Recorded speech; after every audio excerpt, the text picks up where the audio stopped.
When you hear this sound, turn the page. When you hear this sound, the book is over. Littlest Pet Shop Rapunzel by Samantha Brooke. Illustrated by Jim Talbot.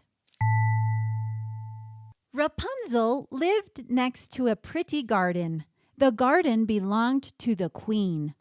The queen never let anyone inside her garden. The fruit in the queen's garden looked very good. One day, Rapunzel snuck into the garden. She wanted to try some of the queen's fruit.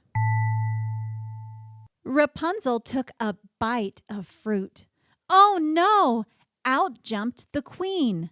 The queen was angry. She put a leash on Rapunzel and locked her in a tall tower.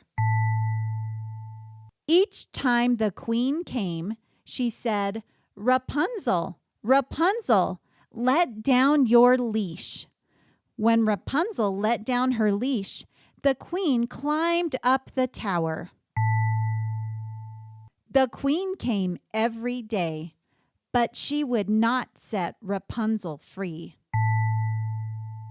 When Rapunzel was alone, she listened to the birds sing. Sometimes Rapunzel barked along.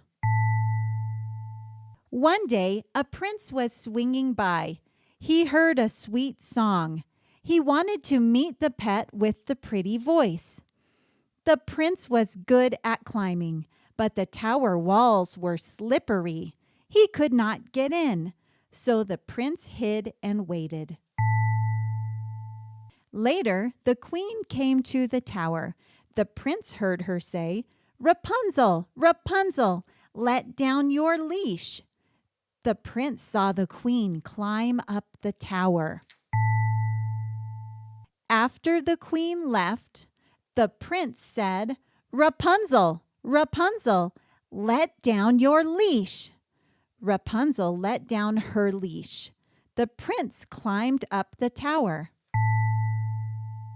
The prince wanted to set Rapunzel free, but he did not know how. The prince promised to come back to help Rapunzel. The next day, the prince came. He had an idea. The birds could help him free Rapunzel. They could carry Rapunzel and the prince to the ground. Then the queen came to the tower.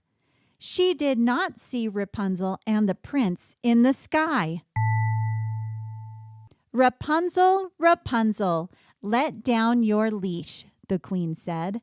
And that's just what Rapunzel did. From that day on, Rapunzel and the prince lived happily ever after.